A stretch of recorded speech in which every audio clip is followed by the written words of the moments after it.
আলোচিত মামলায় চলচ্চিত্র অভিনেত্রী নুসরাত ফারিয়া গতকাল জেল হাজতে প্রেরণ করা হয়েছিল। তারপরে আমাদেরকে 22 তারিখ ধার্য তারিখ দেওয়া ছিল একটা পুলিশ প্রতিবেদন দাখিল করার জন্য। তো আজকে পুলিশ অত্যন্ত দৃঢ়তার সহিত এবং দ্রুততার সহিত সেই পুলিশ প্রতিবেদন আজই আদালতে জমাদান করেছেন এবং তারই প্রেক্ষিতে আমরা আজকে স্পেশাল পুট আপ দিয়ে বিজ্ঞ সিএমএম এক আদালতে শুনানি করি, জামিন চেয়ে শুনানি করা হয় আজকে।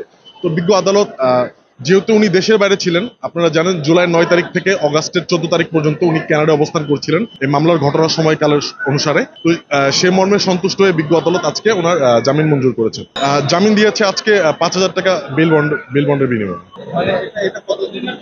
এটা হচ্ছে পরবর্তী পুলিশ প্রতিবেদন দাখিল পর্যন্ত। এই জামিনটা মূলত দেওয়া হয়েছে এই মামলার সম্পূর্ণ প্রতিবেদন পুলিশ যতদিন পর্যন্ত দাখিল না করবেন ততদিন পর্যন্ত জামিন দেওয়া হয়েছে। এখন আমরা সম্পূর্ণ অর্ডারটি দেখিনি, অর্ডারটি এখনো হাতে পাইনি। অর্ডার হাতে পেলে হয়তো আমরা আরো বিস্তারিত সঠিকভাবে বলতে পারবো। আমরা অলরেডি প্রসেস স্টার্ট করেছি। আমরা বেল বন্ড জমা দিয়েছি আদালতে। এখন বাকিটা বিচারিক প্রক্রিয়া, জেল হাজতে কাগজটা পৌঁছাতে যত সময় লাগে। আমরা চেষ্টা করছি আজকের মধ্যে এটা করার কোর্ট থেকে। আমরা আশা করছি, আমরা তো আমাদের কাজ বেস্ট আউটপুটটাই দিতে চেষ্টা করছি। এখন বাকিটা যে প্রক্রিয়া আছে প্রক্রিয়াধীন থাকবে, বাট আশা করি আজকে দিনের শেষ ভাগের আগেই উনি সম্মানের সহিত বেরিয়ে আসবেন।